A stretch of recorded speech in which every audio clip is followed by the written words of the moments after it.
vedare tinokuchingamidzai zvekare kune chimwe chirongwa pano paZim Facebook Secrets and Confessions. Tadzoka zvekare nemamwe mamessages.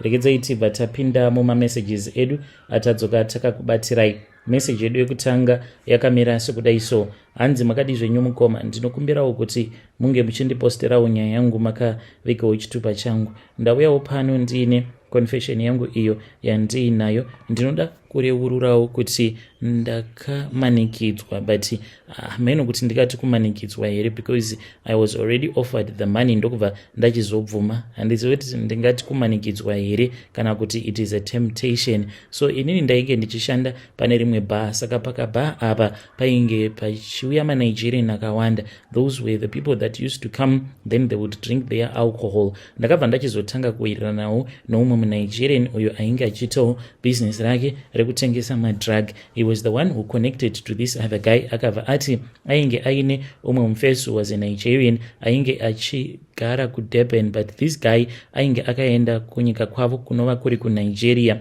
ndokubva achizonojoina an occultic group. Saka pane mhiko dzainge achinzi ainge achifanira kuti ange achizozadzikisa mhiko dzacho idzodzo. So ndakamubvunza kuti dzimbori mhiko dzakaita sei. Akabva anditi zvimwe zvacho zvinonetsa, like now kuti ndige ndichitongokuudza kuti izvi ndo zvinofanira kuti zvinge zvichizoitika kuti ange achizokwanisa kunyatsokuita mari, because mari yacho yange ichinzi yange ichiri muspirit world. Akabva anditi unoda here? Ndikabva ndati hongu. That is why I am saying kuti maybe I was tempted mukoma, because from the get go handina kuudzwa kutanga ndaudzwa kuti this was what was going to happen. Ndakangonziwo ndinokwanisa kukupa mari yakati, unokwanisa here? Ende zvokwadi mari ine chitema. Kwava kubvuma paya ndikabva ndati inini hangu ndinoda zvangu zviri nani kuti unge uchindipa mari iyoyo. But zvinhu izvi mukoma zvandiri kutaura nezvazvo hazvina kuitika nezuva rimwe chete. It was a process. Aingoti akauya kubva kuya ndobva ndamubvunza kuti iwe, where is my money? When are you going to give me my money? Obva angonditi ndichakupa, uye zvekare kana nguva yacho yakwana ndichakuudza what is the rush. So nerimwe zuva mukoma, it was late at night, almost midnight. I was lazing zvangu nditori kukabar, and I was hoping kuti tainge tichazonzi tinge tichizovhara nekukasika. That was when the guy came. Akauya akabva anditi, today I don't want to drink too much because there is too much work that has to be done and we have to drive a long distance. So are you able to ask your boss kuti vange vachizokupa a little bit of an off, because kune kwandiri kuda kuenda newe. Hana yangu yakarova, because ndakabva ndatongoziva automatically kuti nguva iya zvino yekuti ndige ndichiita mari yainge yakwana. Ndikabva ndati hongu, ndinokwanisa kutaura navo boss. Mukoma handina kana kutombotaura naboss ini tichiripo ipapo. Ndakazotoita zvekutova textera, ndatova mumotikari yake mufesi uyu. Ndikabva ndati apologies, mwana wangu arwara, I am supposed to go and check on my daughter. Izvo kwane mukoma, mwana wangu chainge chitori chigwindiri. Kwava kupinda mumotikari paya ndisitomborina kana chandainge ndichitombofungidzira kuti kumberi uko kwainge kuine makuna awo ainge akandimirira. Mukoma nashe, kunyangwe kuti takafamba sei handitomborangariri kuti takafamba sei. Ndiri munhu wekuti ndakangouyawo ndikatanga kugara muno muJoburg. Handina kona yemuno muJoburg yandisingazivi, but at that time mukoma, munhu uyu akanditenderedza, kwava kunditenderedza nedzimwe nzvimbo dzekuti I was even feeling dizzy. Apa motikari ichiita kumhanya, I think they were trying to confuse me. Apa ainge achingoti bebi ndokupa mari, nhasi ndinokupa mari chete. By the time patakazosvika pamba pacho ipapo, I only realized mushure mekunge ndazotorakidzwa chitunha kuti kuinga wani zvatiri pamochwari. Saka umwe wacho muNigerian uyo wacho ainge akanzi ainge akaenda kuNigeria kunojoina an occult group. Ainge aine mhiko dzainge dzichifanira kuti dzinge dzichizadzikiswa, naiyewo ainge aripo. Akangonditarisa akati ndei, but he was very serious mukoma nashe. Akati, are you sure kuti this girl can do it? Ndikabva ndati yes, I can do it oga. akabva anditi stop calling me oga, I'm not your oga. Apa ainge akatogumbuka. Ndikati ko why munhu uyu ari very stubborn and why is it akagumbuka kudai? Ndokubva ndachizonzi it is because pamasacrifices aakaita he recently lost his mother, so don't joke around with him. So chitunha chechi chandaitofungidzira kuti maybe it is the brother kana kuti umwe munhu, but ndainge ndisingadi kuchitarisa. At that time it was still in a body bag. Body bag riya rava kuvhurwa mukoma nashi, vakabva vachizotanga kuita zvavakaita. Apa ndakanotarisa kudai kwava kuona sikarudzi yechitunha chiya yava kunomira. Zvinova zviri zvinhu zvokuti zvakandivhundutsa nekundikatyamadza kuti ko how come kuti mufi angazonzi sikarudzi yake inosvika pakudaro. Mukoma ndakabva ndachizonzi inguva yako yekuti unge uchishanda basa rako, handiti wauya pano here kuti unge uchizoshanda basa. Ndikabva ndati ko rimbori basa rei? Akabva achizonditi ndo basa rako iroro, chikwira pamusoro unge uchita basa rako. Mukoma akauya kwava kutanga kundibvisa hembe. Iniwo ndainge ndava kutya because ainge ava kuita zviya zvainge zviine chirafu nechikawati mukati. Ndikati pano ndinokwanisa kana kuzouraiwa. So ndakabva ndachizongokwirawo mukoma, ndikabva ndashanda basa ndikapedza. Kwava kutanga kuombera maoko, izvo vainge vachitonamata mukoma. Uya murume vanhu vakaromba shuwa mune zvivindi. Akabva achizoenda paya painge paine zitable apo pavainge vakaradzika chitunha chiya. Iyo yainge ichiri yakangoti twi kumira. Mukoma nashi yongoyerera zvino nehurume hwaingoramba huchingobuda kuti nditi hwainge huchibva nepi. I really do not even know. Murume uyu mukoma uya wekunorombera kuNigeria kwava kutanga kuyamwa sikarudzi yechitunha chiya kusvika ichizonovata. Aiti achiyamwa achisvipira mune chimwe chindiro chainge chiri chezen'e. Mukoma zvinhu izvi zvakandikatyamadza. Ndaita kunzwa ndichida kurutsa, but ndakangoti pano nemanigerian awa ndototi ndamwari kana ndikasauraiwa. Vakazondipa mari yangu mukoma, asi kuti nditi ndakaitei nemari iyoyo nanhasi uno mukoma ndinotombogara pasi ndoti but ndakaiteiko nemari iyo yandakapiwa mushure mekunge ndarara nechitunha. To tell you the truth mukoma, hapana kana zvandakamboita nayo mari iyi. Kana mukaposta nyaya yanguwo ndisiviseiwo, ndichange ndichizotevererawo ndiri mucomment section. Vedare ndo message iyo yandakatumidzirwa ichibva kuna vahanzvadzi vedu avo. Hanzi vanhu vakaromba vane zvivindi, nemiwo vahanzvadzi munoti zvivindi zvamuinazvo, zvivindi zvishoma izvozvo kana munhu mungauraya imi vahanzvadzi. Munoreva kuti chitunha munhu akafa motoshingirira kuita zvamakaita izvozvo. Let us try to speak with her in the comment section. Asanzi handina kana zvandakamboita nayo mari iyi pakaipa. Regedzai tibva taenda panyedu inotevera. Nyedu inotevera yakamira sekudai so. Hanzi pakadi zvenyu mukoma, ndinokumbirawo kuti munge muchindiposterawo nyaya yangu makavikawo chitupa changu. Nai ndikudawo kubvunza kubva kumhuri yeZimbabwe kuti zvinhu izvi zvandakaita kana ndikadzokera kumusha ndinganzi ndiri criminal here, ndingatosungwa here nekuda kweizvo zvandakaita, because as far as I heard kubva kune vamwe vangu hanzi death certificate chairo rakatobuda ratovako. The reason as to why vakazomanikidzira kuti pange pachizoitwa a death certificate because mudzimai wangu akashayika apa.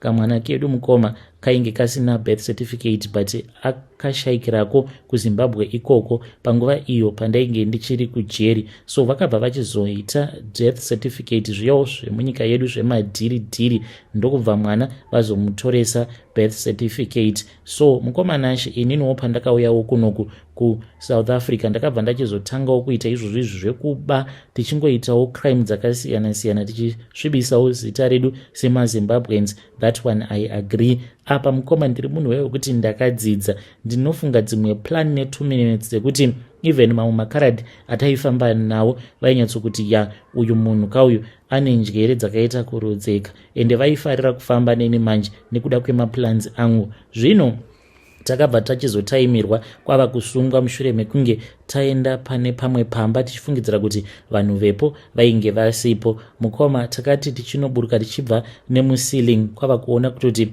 vanhu vainge vakatotimirira, futi dzainge dzakatopakatiwa, takarohwa mazvinzwa, but ndokubva tachizosungwa paya. Zvino ndakati ndichirimo mujeri ndopandakabva ndachizotaurawo neimwe friend yangu ainge atoriwo big criminal. Ndikabva ndati vabereki vangu havangambozvizivi kuti nini ndakasungwa, because ndaitofungidzira kuti ndichafira mujeri because pfuti iyo yatainge tiinayo. Ende kana ukabatwa uine pfuti muno muSouth Africa, pfuti iyoyo vanotanga kutresa kuti yakakomita maarmed robberies mangani. Saka iwewe unenge wabatwa uinayo pfuti iyoyo ndiwo unofanira kuti unge uchizoripira mhosva dzacho dzose idzodzo dzinenge dzakaparwa nepfuti yacho iyoyo. So mukomana ishi ndakabva ndazvibvunza kuti zvino nhai Mwari, ko pfuti iyi zvairi kunzi ine mhaka dzakawanda dzayakapara, kwava kutofira mujerika uku. But mukoma Mwari vakazongonopindira zvavo, but ndakatombogara mujeri I think kwe6 good years ndirimo mujeri. Even the day apo pandakazonzi I was going to get released from prison, I could not even believe kuti this was what was going to happen. I only believed it after a couple of days manje ndo pandakabva ndachizotanga kufunga kuti asi nhai Mwari, ko ingawani ndakaudza friend yangu kuti ange achizivisa vabereki amane shamwari kuti inini ndakafa, zvino ndichaita sei? Until this very day I've never communicated with my relatives again, because ndaifungidzira kuti zvimwe kuda ndichatofira mujeri, because ndakatonzwa vamwe vachiti futi iyi itori nema-murder cases, some of them that are still unsolved. Zvino mukomana ndauyawo pano ndichidawo kubvunza kubva kumhuri yeZimbabwe kuti ko kana ndikaenda kumusha ndingasungwa here, because obvious ndinenge ndava kufanira kutoti ndinge ndichitotanga kuti one process yekunotora birth certificate. Kana mukaposta nyaya yangu mukoma ndingafara chaizvo, because handizivewo kana pekutangira. Ndinofanira kuti ndige ndichizotora here chimwe chitupa kana kuti ndongoshandisa ichocho ameno kana kuri kunzi chinenge chichiriko kuZimbabwe zvekare nebirth certificate. Kana ndikada kunotora chimwe chitupa handizobatwi here pamafingerprints kuti ko munhu uyu wava kuda kutora chitupa ingawani akasofa kudhara. Pandainge nditori mujeri vamwe vainge vachitoti unofanira kuti unge uchizvibvisa mafingerprints ako, but dzimwe nzira dzavainge vachiti ndo nzira dzoga dzekubvisa mafingerprints usingashandise aini. Sevamwe vangu havatori namafingerprints because vakaita zvekuzvipisa muzvigunwe umu neaini kuti vasazoita mafingerprints. Ine hangu handina kuda kuita saizvozvo. So mukomana nyaya yangu yakarebesa, but ndangotiwo ndike ndichingokuudzaiwo muzvidimbu ndine mhosva dzakawanda dzandakapara muno nyika yeSouth Africa, asi kana kuri sekuZimbabwe handina hangu imwe mhosva yandakapara. Vedare ndo message iyo yandakatumidzirwa ichibva kuna mukoma vedu avo. Zvakangoma hazvo vedu we. Zviriko here izvi naimi muri yeZimbabwe kuti vanhu vanosvika pakunoapply death certificate hako evidence panenge pasingadiwi here evidence yekuti munhu uyu zveshuwa akafa, but sezvo vari kuti zvinhu zvemadhiri we don't know. Saka hanzi ndinoda kuziva kuti kana ndikadzokera kuZimbabwe handisungwi here nemapurisa. Let us try to assist him in the comment section. Kweyo mainzwawo here iyo yekuti hanzi vamwe vaizvipisa muzvikunwe mavo umu neaini so that vange vachibvisa mafingerprints. Zvakangoma hazvo vedu we. Regedzai tibva taenda panyedu inotevera. Zvakangoma hazvo vedu we. Nyedu inotevera yakamira sekudai so. Hanzi makadi zvenyu mukoma ndinokumbirawo kuti munge muchindiposterawo nyaya yangu makavikawo chitupa changu. Ininiwo mukoma Nashi ndauyawo pano ndiine secret yangu iyo yandiinayo. Ndinoda kureururawo izvo zvandakaita kumukwasha wangu mushure mekunge mwana wangu uyo ariko kuSouth Africa andiudza kuti mai ndava nemunhu wangu uyo wandava kugara naye. Ndikabva ndati mwana wangu kubva zvaakambopinda mumamarriages zvinhu zvake zvikasamufambira zvakanaka, apa ndinotofanira kutoti ndinge ndichitochangamuka. Ndakabva ndamuti mwana nditumidzire mari. Akanditi mai handina kana mari, plus imba yacho yatinogara idiki. Ndikati hazvina kana basa kana mupassage ndinorara hangu. So akabva azonditumidzira mari yebhazi. Iniwo ndakabva ndachizoendawo kune umwewo wenguo tsvuku uyo akandigadzirira mishonga neminamato yekusunga mwoyo wemukuwasha kumwana wangu, kuti panenge paine mwana wangu iye ndo paanenge achifanira kuti ange achizova. Panenge paine mwana wangu mwoyo wake ndipo paunenge uri, uye zvekare ange achizotipaka iyo yatinoda yatinofarira, mari chaiyo, uye zvekare ange achizoteerera ini semubereki wemudzimai wake kudarika amai vake kana hama dzake. Mukoma ndakasvika kuya vakandigamuchira nemufaro, ndokubva ndachizoti zvangu paya vanhu pavainge varara, ini ndakabva ndati aiwa kana ndorara zvangu muno mudining, because vainge vachigara mufull house but umwe noumwe anenge aine rumu yake. Mukuwasha ndainge ndakatongomutaima chete, akazoti apedza kugeza iniwo ndichipinda mutoilet mukoma ndakabva ndaona kuti ainge aine boxer short rake iro raainge abva mukuwacha, uye zvekare rainge richitori rakanyorova. Ndikaziva kuti iri nderake chete because ndainge ndambobva mukupindamo zvekare mutoilet. So ndakazoti zvino hwava usiku, vanhu vose varara, because ini ndakati ndicharara zvangu muno mudining. Kwava kuenda mubathroom muya, kwava kutora boxer remukuwasha, kwava kungodzorera tauro riya iro raainge ashandisa kukava boxer short rake, kwava kupfeka boxer short remukuwasha sezvandainge ndakadzidziswa namadzibaba. Mukoma nashi usiku kwose ndakaseta alamu mukoma, dzakazoti zvino dzava kuma 3 alamu payakarira, ndikabva ndanodzorera boxer riya, ndakarara ndakaripfeka usiku hwose apa rakanyorova, ndigoti ndonzwa nekuswinyiwa, but ndakashingirira ndichiitirawo kuti marriage yemwana wangu isazoparara. Ndozvandakaita izvo mukoma nashi. Vedare ndo message iyo yandakatumidzirwa ichibva kuna mama avo. Ngatizamei kuti tinge tichitaura navo mama ava mucomment section.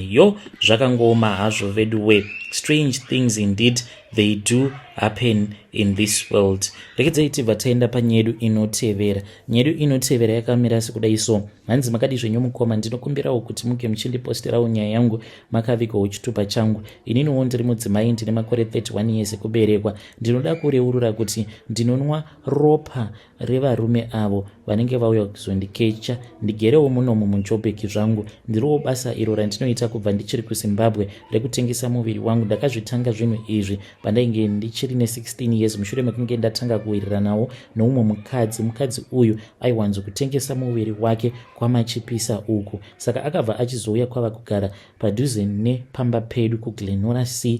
So ndokwandakakurira ikoko mukoma. So aigara achingondirakidza mari, zvikabva zvazonditorawo moyo. Ndikabva ndati neniwo ndinoda kuti ndigare ndiine mari yakawanda kudaro. Akabva anditi kana uchida tichaenda tose. Mukoma nashi takabva tachizoenda paya ndokubva azondipa customer. Handidi hangu kutaura zita rake, but munhu uyu aitombova nemabhazi, ndiye akazondibvisawo mandara. Kurara nene mukoma ndiri underage. Baba ivavo I think pachirungu ndo iya yavanoti pedophile, because vaingoita basa iroro rekungounzirwa vasikana vechidiki ma15 ma16 vachingorara nevana vadiki kudaro. Kubva zvavakangondibvisawo mandara vakabva vatanga kundisema. Ndaingotorwadziwa hangu, but sezvisinei vainge vandipa mari yakawanda, uye zvekare semunhu ainge ari munhu mukuru aine mabhazi emuwandu, ndainge ndichitonzwawo kutya kuti zvimwe kuda munhu uyu anokwanisa kana kuzotondirongera matsotsi kana kundiuraya. Ndakabva ndachizoenda kun'anga mukoma, uko kwandakabva ndachizopiwa umwe munzwa wandakanzi munzwa uyu ndinge ndichizoupfekera musikarudzi mangu. Ndo unokonzeresa kuti wose wandinenge ndarara naye anozoramba achingonditeverera. Asi zvinozoitika mukoma nacho ndezvekuti munhu uyu ndinoti kana ndiinaye usiku paya ndinokwanisa kutongoshanduka kuita chimwe chipuka. So ndobva ndatotanga kutomuyamwa ropa rake, ndichitomunwa ropa. Munhu wandinenge ndiinaye anozototi mangwana paanomuka ubva atoti iwe musoro wangu uri kutema. Musoro wangu uri kutema. Dzimwe nguva anotomuka akaparwa muviri wake wose. Izvo ndini zvangu ndinenge ndarara ndichimupara ndichimunwa ropa. When you post my story please tell me, ndichange ndichizotevererawo ndiri mucomment section. Vedare ndo message iyo yandakatumidzirwa ichibva kuna vahanzvadzi vedu. Ngatizamei kuti tinge tichitaura navo vahanzvadzi vedu ava mucomment section. Strange things indeed they do happen in this world. Ndianiko yeye uyo anga achinzanzi aiva nemabhazi akawanda, who was a pedophile? Zvinotyisa naimi. Zvakangooma hazvo vedu we.